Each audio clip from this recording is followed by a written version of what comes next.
Hey everyone, it's BlueLizardJello and welcome back to Blue Plays Elden Ring Shadow of the Erdtree. And no, I'm not in any Ilim? Something along those lines. I'm back at the round table hold because I was asked, hey, the weapon you get from the Shadow Tree Avatar Remembrance, how is it? And I thought, oh shoot, I did duplicate it and I forgot to actually get it. So we're going to get that right now, the Shadow Sunflower Blossom.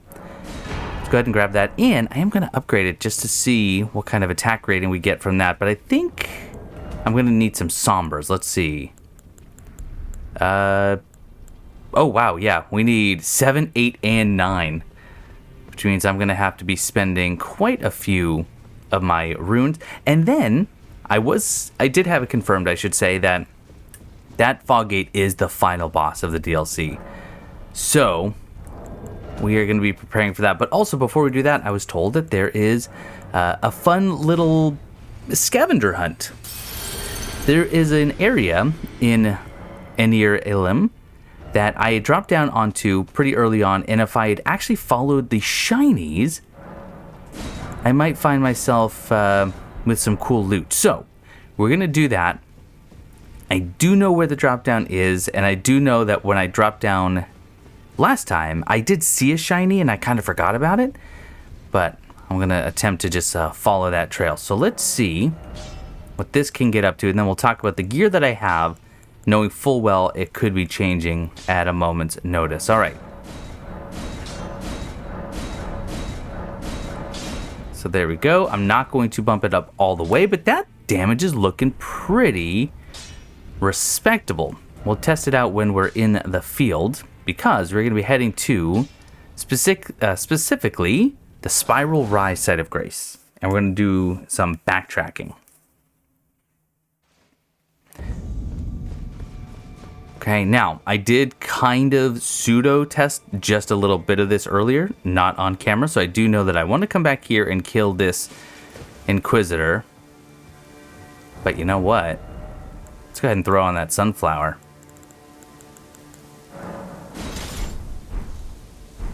So what kind of... Oops. Okay, two-hand. AR in this. 1600, not bad at all.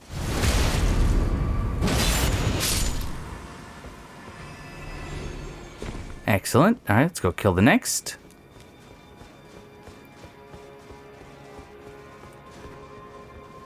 And we'll try the Shadow Sunflower Headbutt.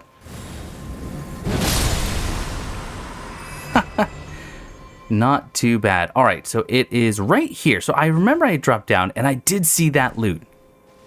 That's right there. But I ran around, I grabbed something in there, and I went up top, blah, blah, blah.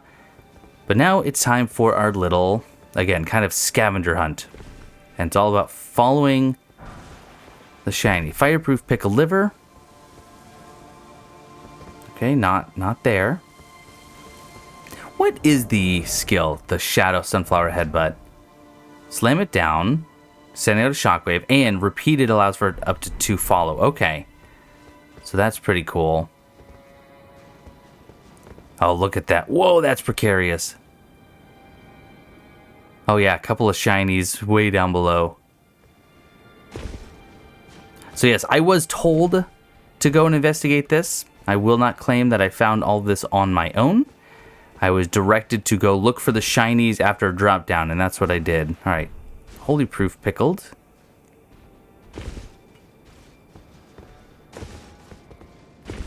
Careful. Smithing Stone 8s. Okay, a couple of those. Nice.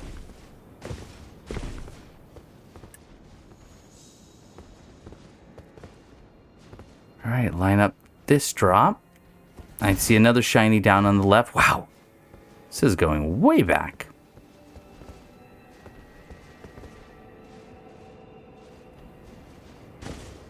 I don't know if there's anything over here. It doesn't look like it. Okay, so we're going to drop down here.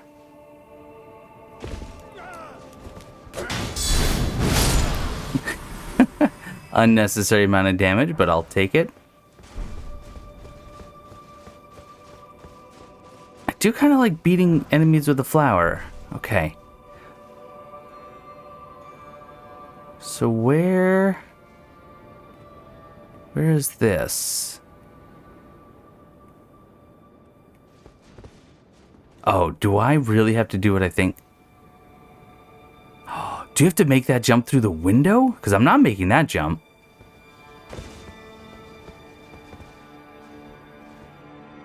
Oh my word, I think you do. I think you have to jump into that window. I mean, there is a ledge on the other side, but... Okay.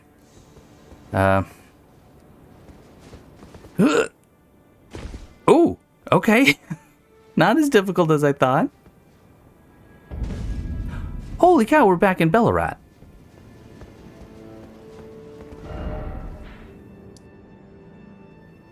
Wow, alright. Wasn't expecting that. Oh! Why?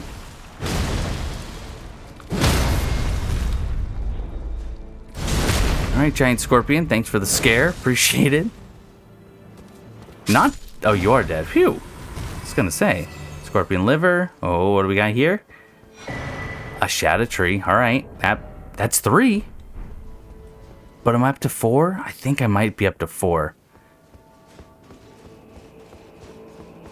Okay. Before we take an elevator down, wasn't there some stairs opposite that went up? And apparently we have to be looking over the sides here. And... Okay. So which one do we take? The small or the big?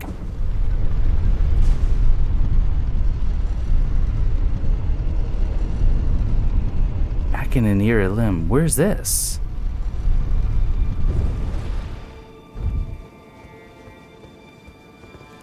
Oh, would you look at that? Okay. I know where I am. Right? That's where the manflies are. And there's the Inquisitors. Very cool. Alright, nice little touch. But obviously this is not everything. Let's go back to that big elevator. Oh, I should show off what I'm wearing, right? It's not just kind of functional, but hopefully, well, it is functional, but it's thematic. So, I did have the Sacred Great Katana, and I might put that back on. Then again, I'm pretty happy with the damage output of the Shadow Sunflower Blossom upgraded to +9. I also have my Staff, the Great Beyond, and the Smith's Grip Cirque, because that will never leave my side. But for the Elden Bling, Freya's Helm, Leda's Armor, Fire Knight Gauntlets, just because I couldn't find any NPC gauntlets that looked good, and then the Verdigris Greaves. So, kind of NPC style going on. Right now, Dragon Crest Great Shield Talisman, Crimson Amber Medallion +3, Crimson Seed Talisman +1, and the Shard of Alexander. And I did switch out my Great Rune back for Radahn's Great Rune. And we'll be using that before we head into that boss arena. Alright, let's take this really big elevator.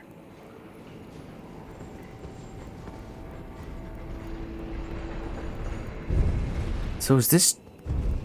What part of... Ooh. Yeesh, don't fall down there. What part of Belurat is this connecting to?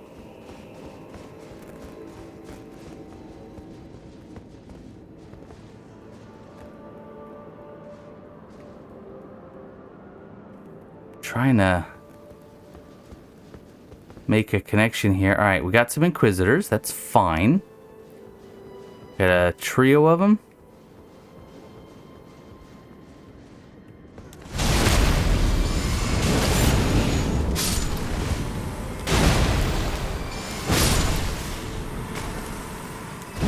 Am I heavy, by the way? I didn't even check. Oh, I'm in heavy load. Whoops. So we'll take off that for now. I said it never leaves my side. It's the first thing to go. Yeah, hypocrite much? Ooh, great sword wielding horned warrior. Okay. We can do this. I think they're probably going to be super resistant to holy. I'm just using everything we can because I don't want to die at this point. flatten? Oh, wow. Oh, wow. Oh, wow, wow, wow. Oh, that's got some hyper armor to it. I mean, it probably doesn't hurt that I have 61 poise. Yeah? I mean, that's not nothing.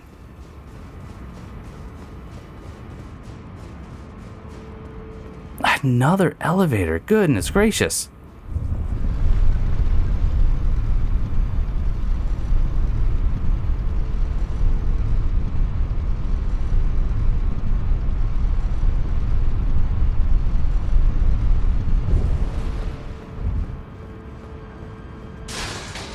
Oh, gross. Look. It's the poison swamp with the ulcerated tree spirit at the bottom of Belurat.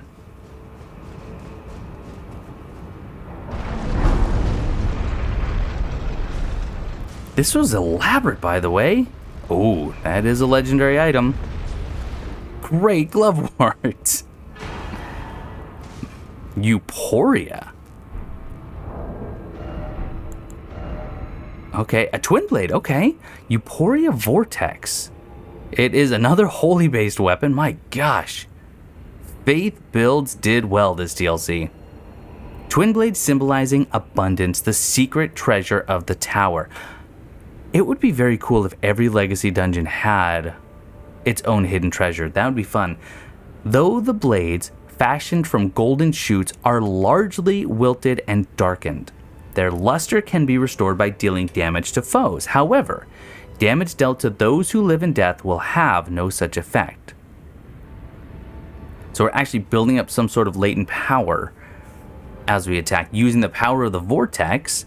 Violently twirl the armament, dealing multiple slashes directly ahead. The greater the restored luster of the blades, the greater the power of the skill. However, use of this skill will fully consume the blade's luster. Oh. Okay then. Well, tell you what we're going to go do. We're going to go upgrade that. And I know what words weren't just formed out of my mouth, but I did the very best I could. Let's go give that a look-see. Alright, so we know we need some more smithing stones.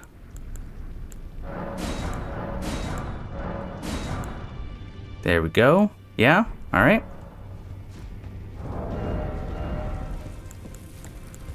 I never remember where the twin axes are hiding. There we go. Uport. What a cool name, too.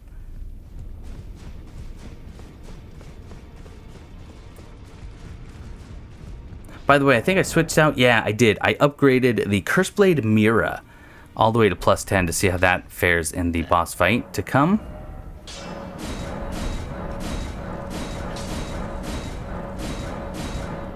Alright, so up to +9. That's some good damage for a pole blade.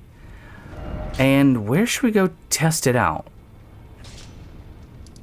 Maybe right back to Spiral Rise? There's a number of, kind of weaker enemies that I shouldn't have to worry about too much. That's very fast. Very, very fast. Now, what if I use it without any latent power built in? Oh, it's like crazy faith spinning weapon. That's pretty cool.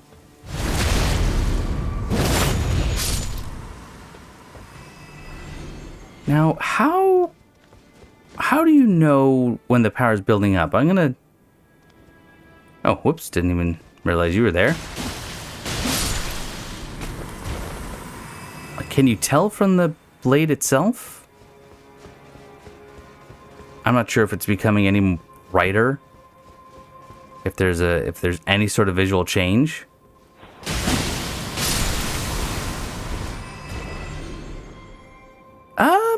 That might be glowing a bit more.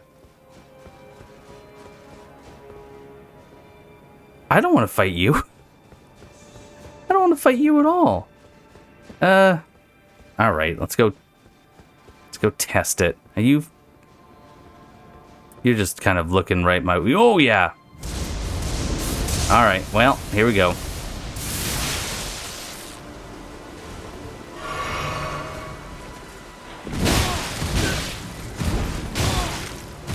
Oh, that's so fun how you almost just killed me in one combo. Stop it.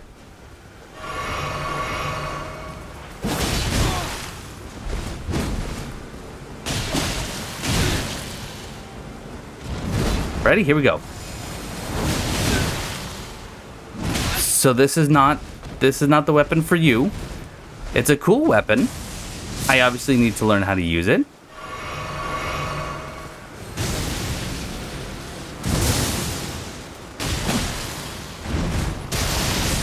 Stop it.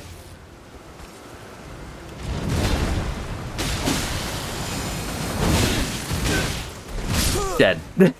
And he is not. I see potential.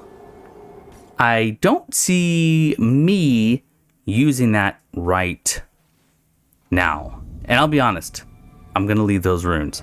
Some of you are going to be a little upset about that. Let's be honest, I'm about to go up against the final boss of the DLC. Those runes weren't ever going to be used for anything. Neither is Euphoria, not right now. I'm going to go with the Sunflower for now. Yeah, I am. I'm pretty pleased with that damage. So, like typical, I'm going to go in no buffs. Not going to use a rune arc. I am not going to use any consumables. I'm just going to go in, see what the boss is, get a brief, probably 8-second feel for what it's going to be like, and then plan accordingly. So, here we go.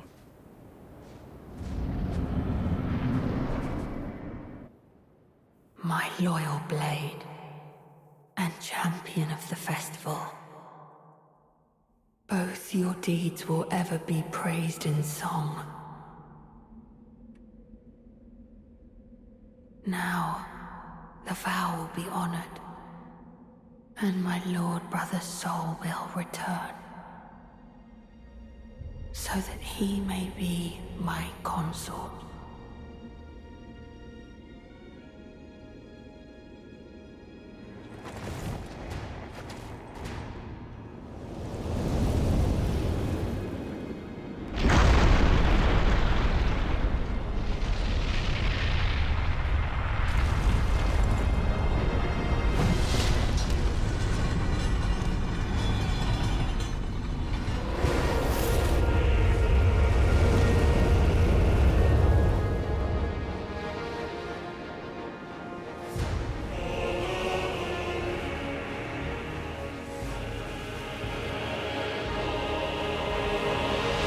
Promised consort Radahn.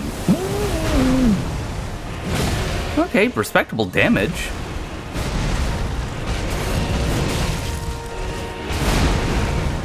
Oh, you just kind of can't stop, won't stop. Why are we fighting Radahn again?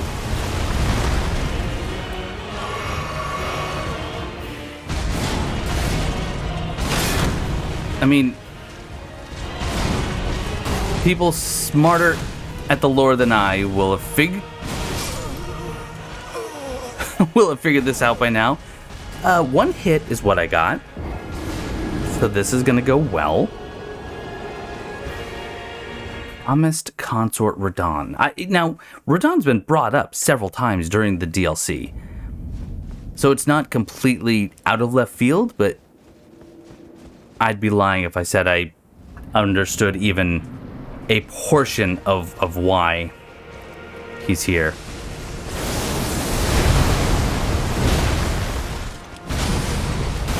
Whoa. Whoa!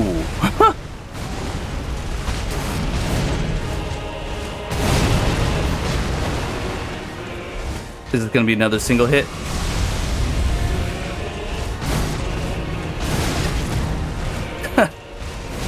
What?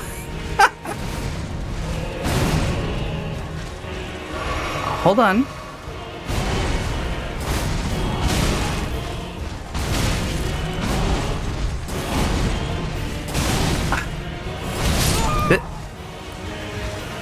When does he stop? Or when does he take a breath?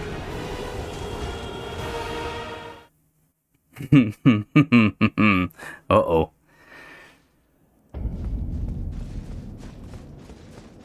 I want to keep going in unbuffed and learn some of it. Hopefully. I'm gonna go for the big ol' slammer. No, I'm not. What? Hold on. Why was I still in the animation for my special? That was weird.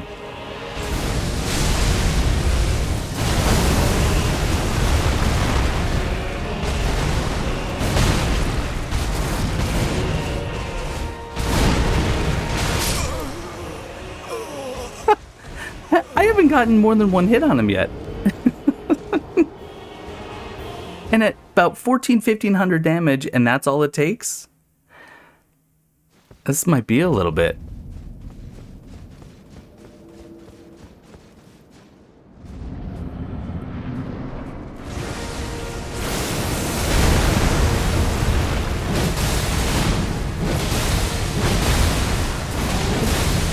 I mean, that was cool damage. That was significant. Okay, flippy doos. Right, well that makes sense.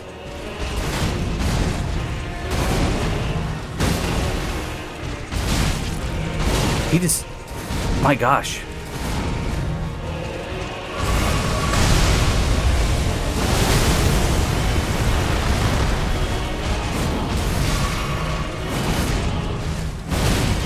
Can I jump over any of his attacks? Good whiff.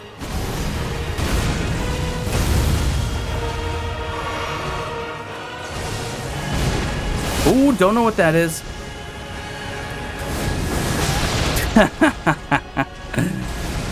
Oh, that's rough. I wonder if you can avoid that when he just pulls you in like that.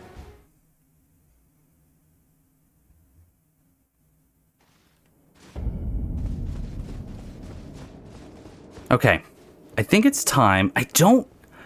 Here's the thing. Pulling them in would be good, but it would also be bad because it's going to increase his health. So I'm going to prepare just a little bit. So Golden Vow, Blessing of the Erdtree.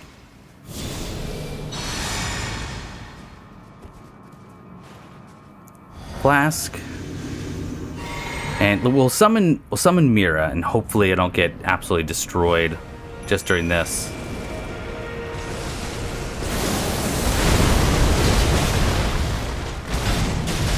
Dude, Mira's a quarter or a third dead already.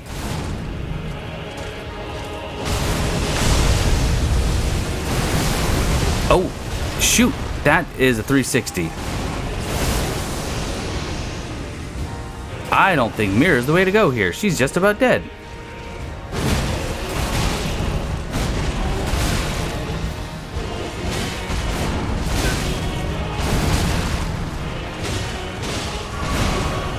And Mira's gone.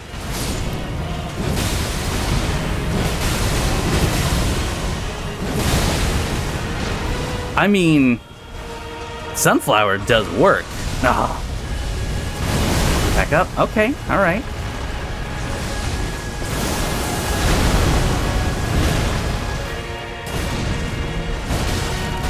He's got some crazy delays.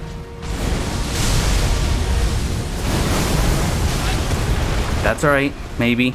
No, it's definitely not. All right, Latorius, chill out. Uh-oh. Phase 2 already?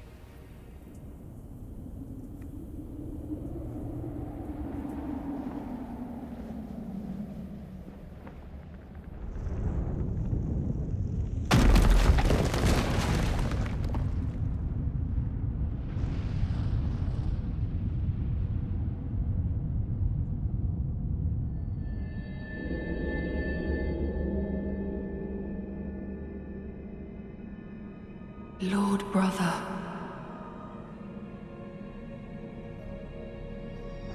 At long last you are returned.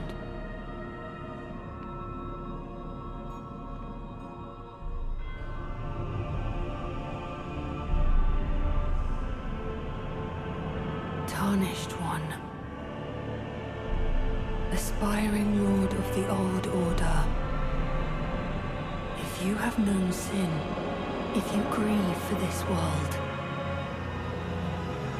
then yield the path forward to us.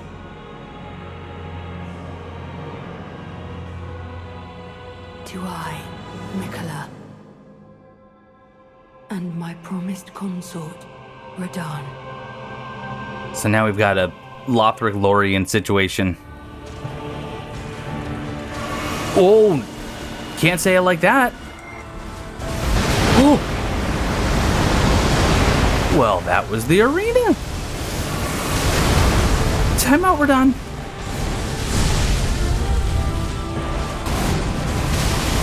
What? Alright. At least I wasn't completely whiffed on phase 2. What is going on?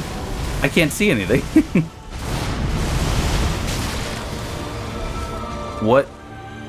What's the plan here? Oh. Just going for it. No, I'm not. I didn't go for anything. So not quite 50%. He went to phase 2. Okay. All in all, not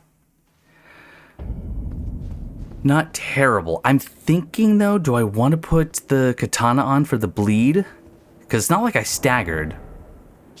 That's 1613. Let's see what the katana has for the attack rating. Also, holy might not be the best bet.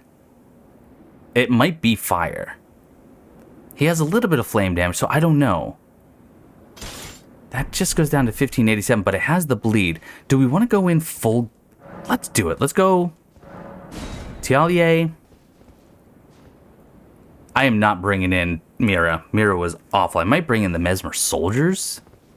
Can I just summon this, please? Thank you. Let's see. Could do Telu. Ooh, could do the...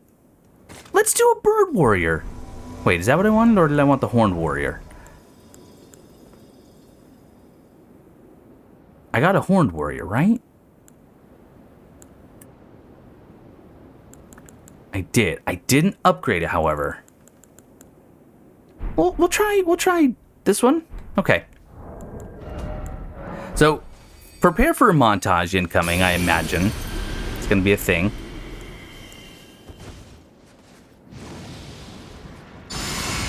But I'm also thinking, instead of this, because of those holy attacks in second phase, let's put on Golden Braid. Yeah, definitely. Okay, what else?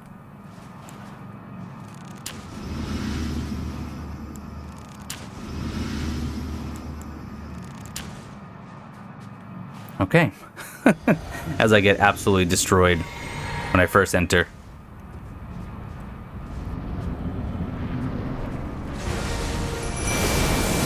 Yeah, well, that's unfortunate.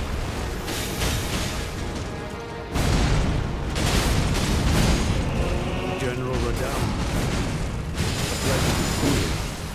After all this time, but those remains do not belong to you. Lord Moog will have his day. Oh, I love that Ansbach has dialogue. That's great. Whoops. Divine Bird Warrior's almost dead. We've done almost no damage to him.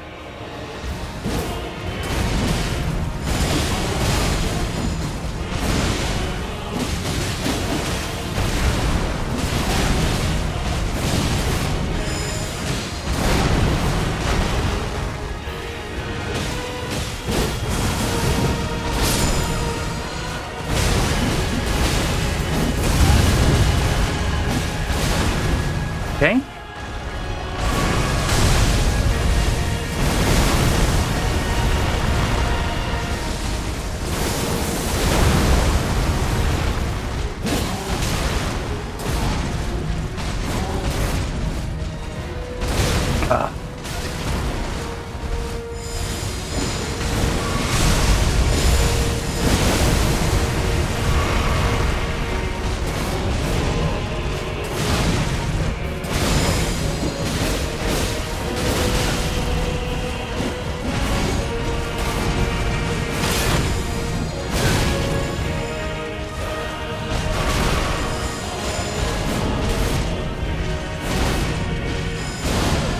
Tell you what.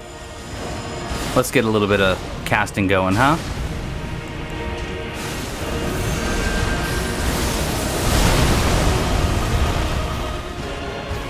I'm running away. Oh, you can't just outrun him. Oh my gosh.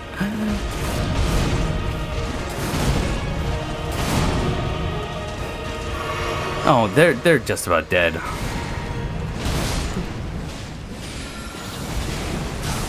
You should be sorry. That wasn't great.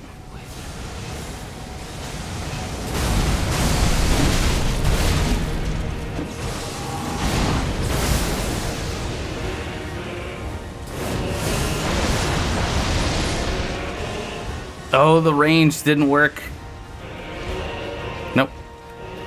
Alright, I don't think we're seeing phase 2 again yet.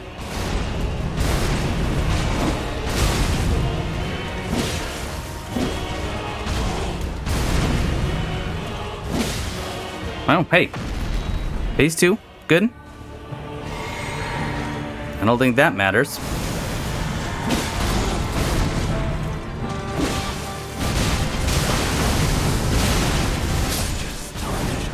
Yeah, I don't blame you.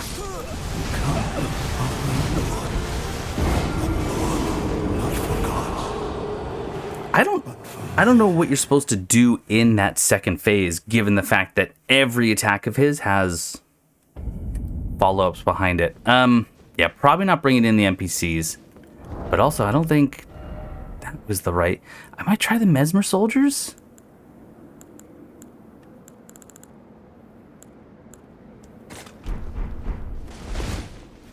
Yeah, let's just go and try to learn this a bit more. I'm going to probably go quiet for a little bit, kind of go into practice mode, do a little bit of montaging with some pausing, and see how this goes.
Hey, so I have enough for my 19th Shadow Tree.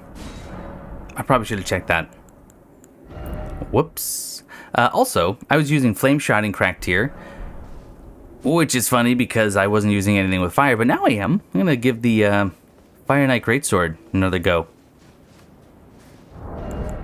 And I still want another Spirit Ash.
Oh, I knocked him down into phase 2.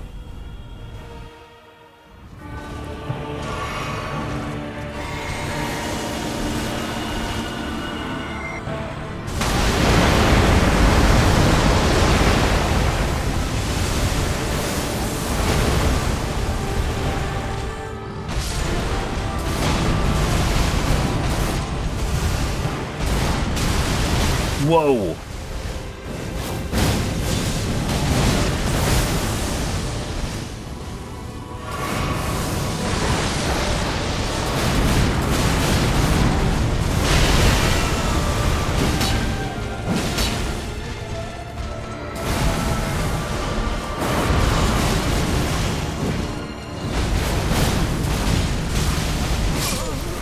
Better.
Well, I can get to phase 2 mostly consistently, unless I bring these guys, but it's cool to hear their flavor dialogue, but he gets buffed so much. But you know what I'm going to use for the first time? I think ever. I don't know that I've ever even casted it in my blind playthrough. Maybe I did. I'm going to bring out me. I'm going to bring out the Mimic tier. So let's see what the first try is like with the Mimic tier.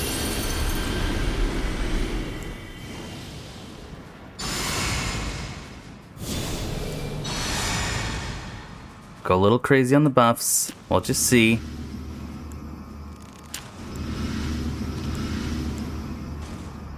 I didn't mean to do that, but okay. Actually, that might almost work.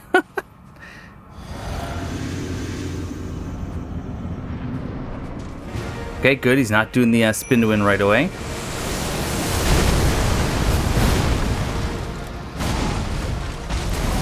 Oh gosh, the healing stone was healing him, of course.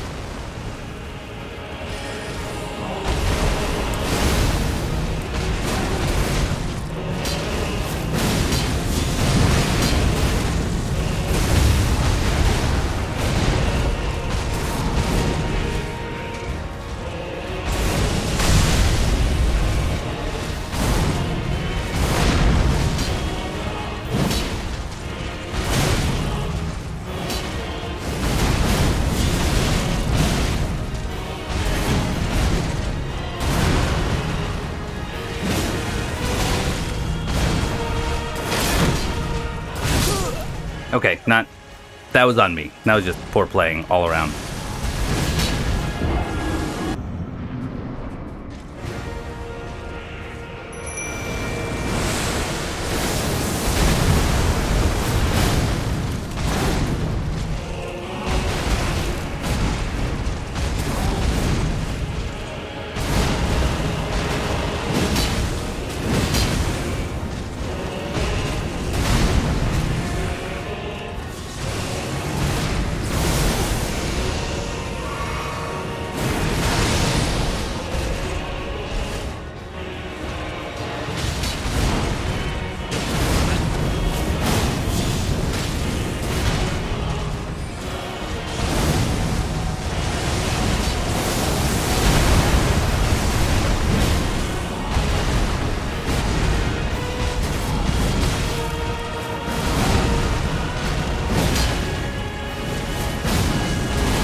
That's the most health one of my summons has had.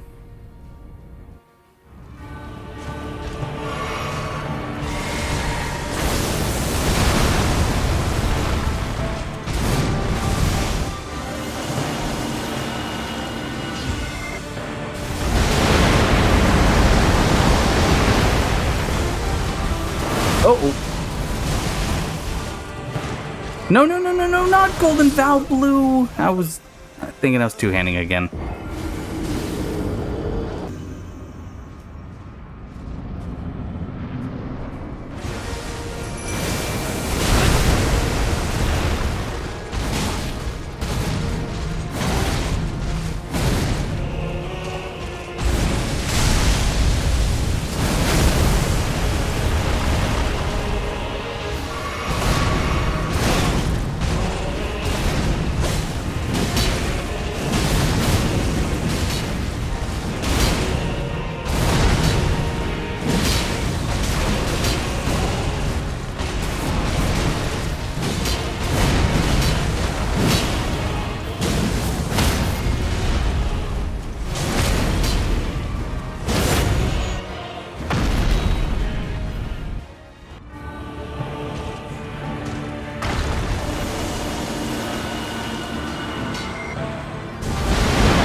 What did you just do?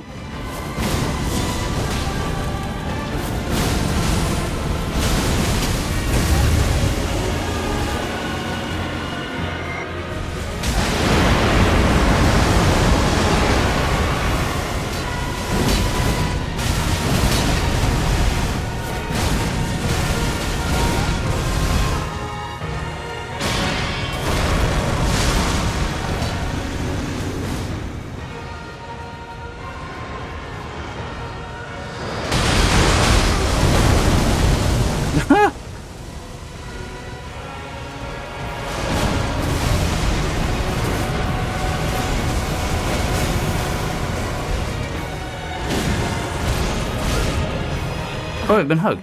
A 1,000-year voyage guided by compassion. What?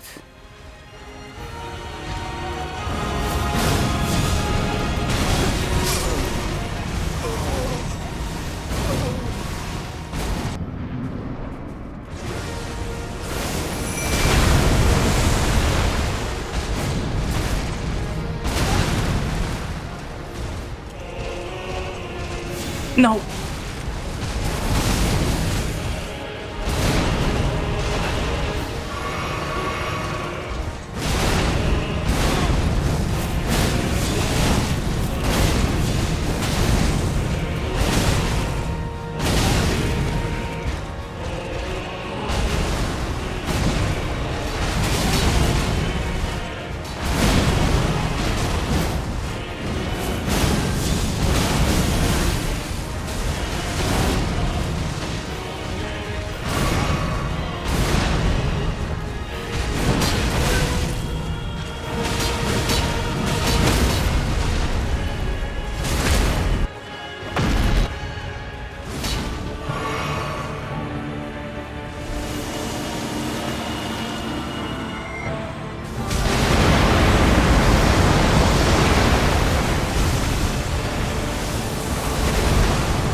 Promise you, 1,000-year voyage guided by compassion.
Okay.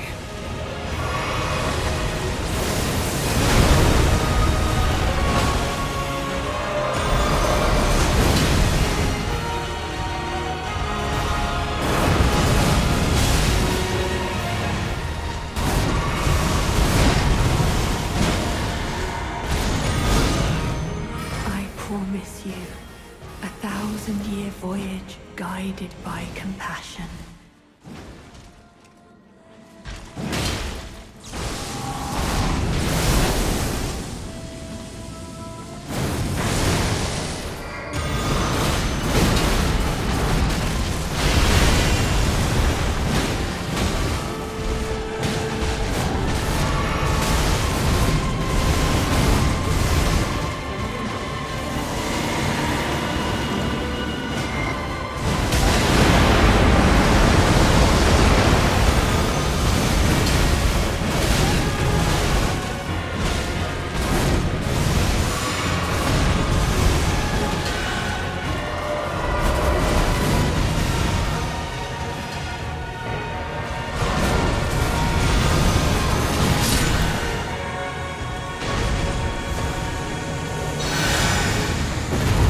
Oh. Michael, you're the one who came up with the build for Sir Mick. You're the one who taught me the ways of Prayerful Strike, and you are the reason for this victory. Remembrance of a god and a lord. Oh. Consort of Miquella. In their childhood, Miquella saw in Radahn a lord, his strength and his kindness that stood in stark contrast with their afflicted selves. And so Miquella made his heartfelt wish that Radahn would one day be his king consort. That was one of the most challenging fights I've ever experienced. I am very, very glad to say that I changed up. What is... That appeared after he grabbed me. So I don't know what that did. Yeah, I'm glad to say that I changed up my tactics several times to find something that worked, including the Mimic Tier for the first time, and going back to Big Bonks with Prayerful Strike.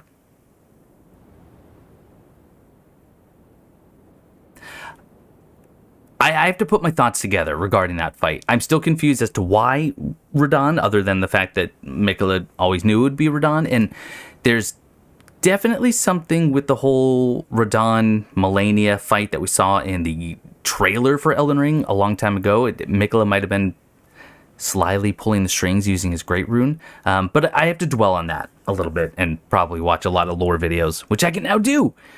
Assuming that was the end, and it has to be, because that was... what happened to Miquella, though? Did Miquella die along with Radahn?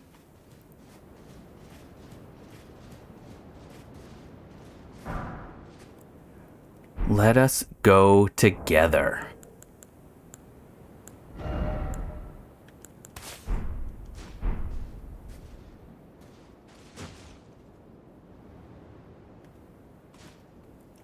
I don't know what that glowing light is.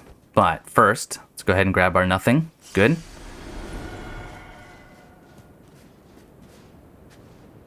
Touch memory.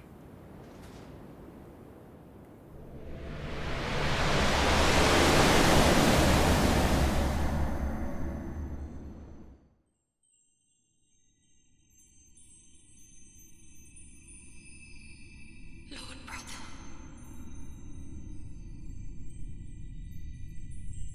I'm going to be a god.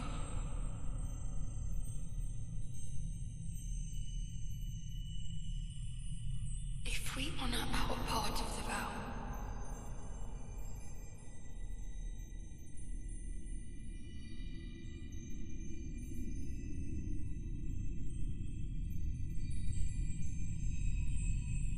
promise me you'll be my consort.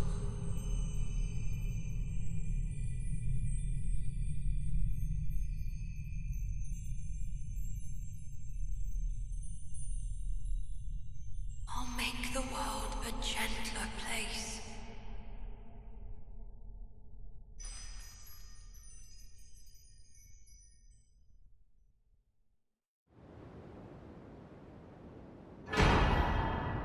Circlet of Light. Wouldn't Miquella have made the world a gentler place? It stands to reason that most people who desire power more than anything don't necessarily have the minds of the people at heart, right? And trying to ascend to godhood is pretty high up there in terms of achieving power. I think Miquella probably started with good intentions, maybe, but honestly, Miquella might be one of the most evil characters. I almost said tragic. I don't think there's a real tragedy here. Just twisted evil. And maybe I'm misinterpreting it, and probably. Who knows? But let's take a look at this. I am well over. I don't care how long this video is. We're going to keep going because I need to go see what the remembrance has, and I still need to find Tialier and Ansbach at this point because now that Radahn is dead. So that's what we're going to do. But what is the Circlet of Light? Weighs nothing, does nothing for defense. The Circlet of Light, which adorned Miquella's head as he returned in divine aspect, it has begun to fade into nothingness. Slightly boosts intelligence, faith, arcane, while also boosting the power of Miquella's light. Yeah, it's single point in all three of those. This circle was to be the very foundation upon which Miquella's Age of Compassion would be built, should it have ever come to pass.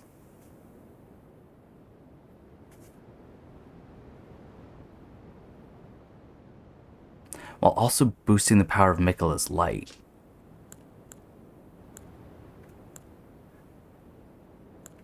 Is that to mean that it increases?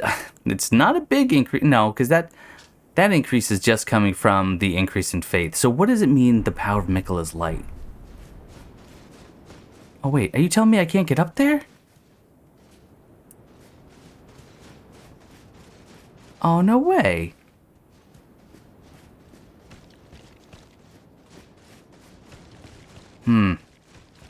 I don't like the squelching sound.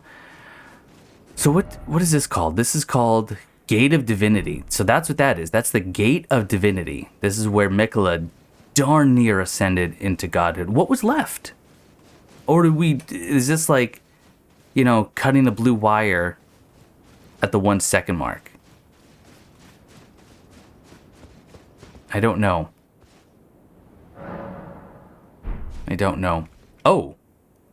Oh no. Well, I don't know that I have to go look for Tialier, although I still want to check in on St. Trina. Tialier's hidden needle, mask, garb, gloves, and trousers. That's a very cool weapon. Concealed weapon used by Tialier, of a design generally favored by poison wielders for dark and subtle purposes.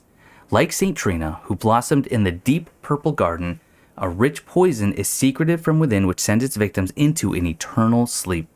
Pierce the enemy deeply with a poison-coated needle that delivers eternal sleep. If the follow-up strike lands upon a foe who is already in a state of slumber or eternal sleep, it will deal significant damage. Oh, that is cool. I love that. The silver hair is arranged in the same style as St. Trina's, increasing arcane. Just once, Tialier was granted the sweet repose of velvety sleep. The remainder of his days would be spent attempting to recapture it. Additionally, countless needles are sewn onto the exterior, apparently for talismanic effect. The dark gloves of those who wield poison in secret, ever scorned and loathed. And Sir Ansbach. Wise man's mask, attire, manchettes, boots, lamina, and Furious Blade of Ansbach. So we even got an Ash of War. Signature weapon of the pureblood knight Ansbach, a viciously keen and slender scythe made for combat.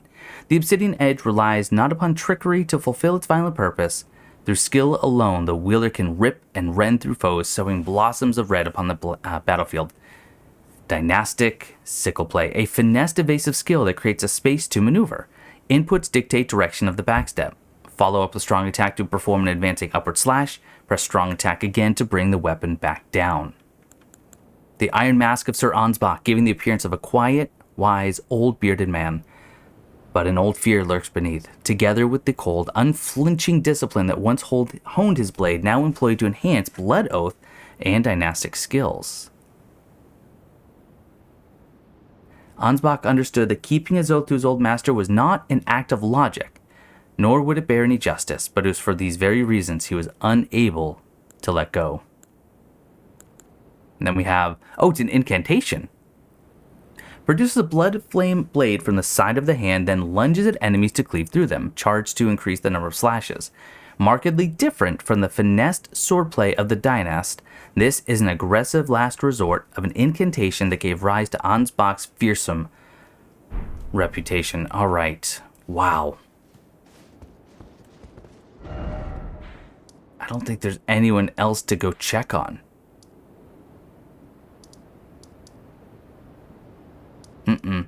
Well, other than Saint Trina.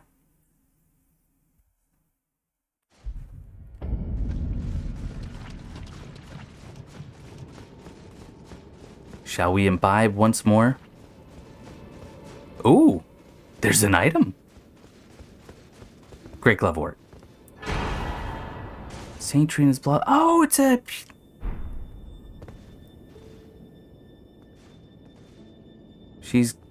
She's gone. It's actually just a plant now. Or she's dead.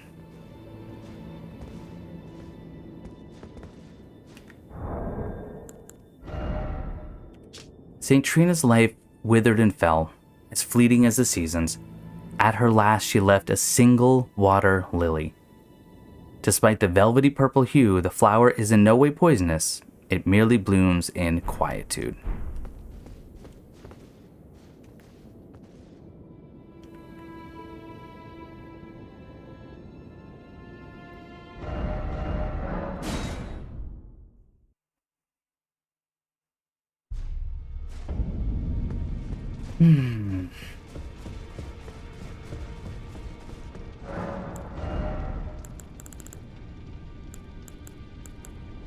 Oh, there is new armor. So there's the Radahn's Redmane helm. Now we can get Young Lion's helm. The golden helm worn by Radahn in his younger years, proudly displaying his heroic red hair. It is fitting attire for a lion. When Melania, blade of Miquella, let the rotflower blossom in Aeonia, Radahn heard a murmur in his ear. Miquella awaits thee, O promised consort. Miquella, way back then, was already putting this plan into motion with Radahn. Alright, that's actually interesting.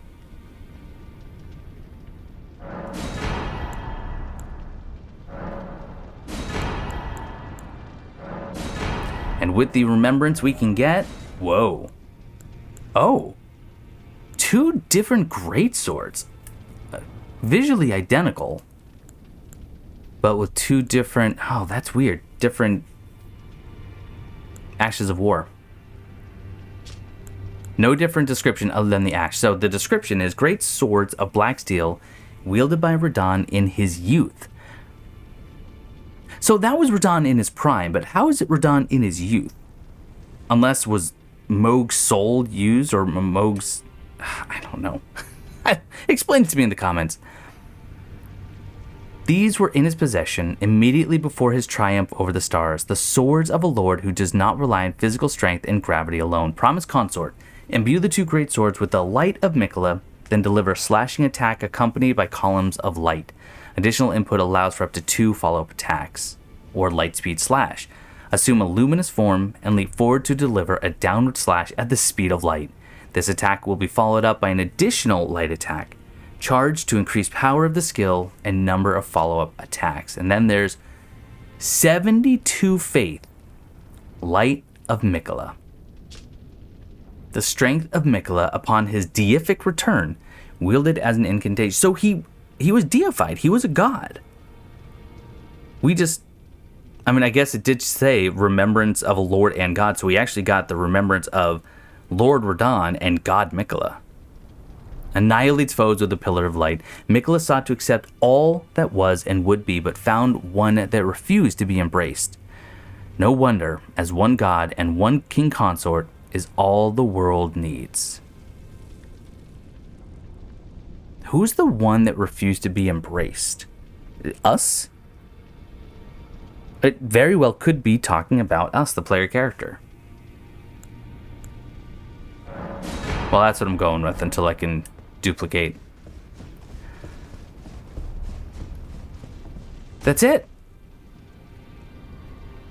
That's it. Jeez. Normally, at the end of these playthroughs, I have credits I can talk through. I'm going to spend just a moment, off the cuff. Shadow of the Erdtree has easily some of From Software's best content ever. And I have said ever since truly Dark Souls 1, when they put out DLC, it has the potential to blow away the base. Artorias of the Abyss has in general better gameplay, in my opinion, this is all my opinion, than Dark Souls 1. In Dark Souls 2, we got Crown of the Ivory, Sunken, and Iron King, all of which had better designed areas and interesting bosses than a lot of the base game. Now, it also had the Iron Passage, and it also had Cave of the Dead, and also had the Frigid Outskirts. So, take the good with the bad. Dark Souls 3, you had a mixed bag. You had Painted World of Ariamis or Ariandel. One of them. I can never remember which one is an area from Dark Souls 1. You had the Painted World. Very short. It was cool. It wasn't their best, but then they followed up with the Ring City, which, in my opinion, was absolutely incredible. And then you had Bloodborne with the Old Hunters, phenomenal. And now with Shadow of the Erdtree, they're continuing down that line. So if From Software makes a DLC, know you're in for a good time. However, this for me was not a 10 out of 10 experience. And I've talked about a lot of my issues throughout, and I'm not going to go into depth. I think for me, the two most glaring issues, and it's not going to be difficulty. You might be thinking that. It's not going to be difficulty. One is loot. I'm sorry. I cannot stand finding a hidden piece of loot, something in a far off corner of the map, and it's a somber smithing stone 1 or 2, or it's smithing stones, or it's crafting materials. I should be swimming in those by then. I mean, at this point, this is not a standalone game. It's not an expansion. It is DLC. It is made to be late game content, truly end game content. I mean, you need to defeat Moog and Radahn, for crying out loud. That's up there. You're going to have some smithing, some bell bearings, and you might say, well, maybe you would just rush to the DLC, and you might not actually have those. Okay, I get that, but that presupposes a lot. And having that loot there just for the sake of loot, it wasn't doing it for me all the time. Okay, so I think it had a problem with its loot. I also think it had a problem in some areas of style over substance. The Finger Ruins of Rhea and Deo are atmospherically creepy as all get out, and it had me on the edge of my seat the whole time. Until I got to the middle, I rang the horn, I got Talisman, the Cerulean and the Crimson Sea Talismans +1, and that was it. There was lampreys, there were some finger creepers around, but that was it. Even though it gave me the symbol that I could summon, there was no surprise attack, there was no ambush, there was no boss, there was no NPC, there was no dialogue. We did get some interesting lore tidbits regarding the two fingers and the Greater Will and the Erdtree, but that was a very large swath of land, actually swaths of land, plural, where there's little to nothing. The Abyssal Woods, similar. It had more going on to it because it did have the Manse at the end, which was very cool, and Midra is one of the best bosses in this DLC. By the way, as far as favorite bosses, Midra for style, and probably the Shadow Tree avatar for enjoyment overall. I love that fight, and it reminded me of Sif from Dark Souls 1, kind of in a very, very sad way. But yeah, some of these areas, there was just open expanses. Now, I've changed my tune a little bit with the Shaman Village, because the Shaman Village, at first I thought, oh, that's it? All you get is Miquella's Braid, and you get this little incantation, but it wasn't about the loot, it was about the place and what it represented. A Shaman Village where Marika hailed, her family, her friends, her loved ones were all taken by the Hornsent, chopped up and shoved into jars to ascend to sainthood, and she just lost it. Absolutely lost it. Kind of elbowed Messmer in the ribs and said, hey, what if, hear me out, What if we slaughtered every single one of them and also kind of built an entire city on top of their corpses and even used their corpses? What do you think? And Messmer said, hey, Marika, that's gross, but all right, count me in. Absolutely incredible. But again, style over substance and loot. I will say this, the difficulty was all over the charts. Radahn is one of the most challenging fights. It was doable with my specific setup. Obviously, other people have done it at level 1 with no Erdtree fragments. I'm still trying to wrap my head around how I feel with the Erdtree fragment system. It feels arbitrary and artificial, so I don't think that I really liked it. But I'm going to have to think about it more and really put my thoughts down on paper.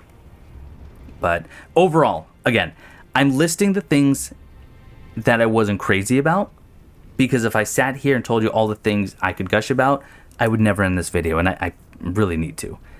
It's incredible. It was amazing. I just spent 48 hours on my first playthrough. Didn't see everything. I know that I missed up some NPC quest lines early. Definitely missed some loot. I don't think I missed any bosses, but I could be wrong. That's a lot of content. Quality content for the price, so absolutely worth the price of admission. But if you want to know more, let's talk in the comments. Join the Discord, and there'll be more Elden Ring coming very soon. But, ladies and gentlemen, that is going to do it for this episode and this series of Blue Plays Elden Ring, Shadow of the Erdtree. So from me and my dear friend, Sir Mick Lorland, thank you so much for watching. And I will see you next time.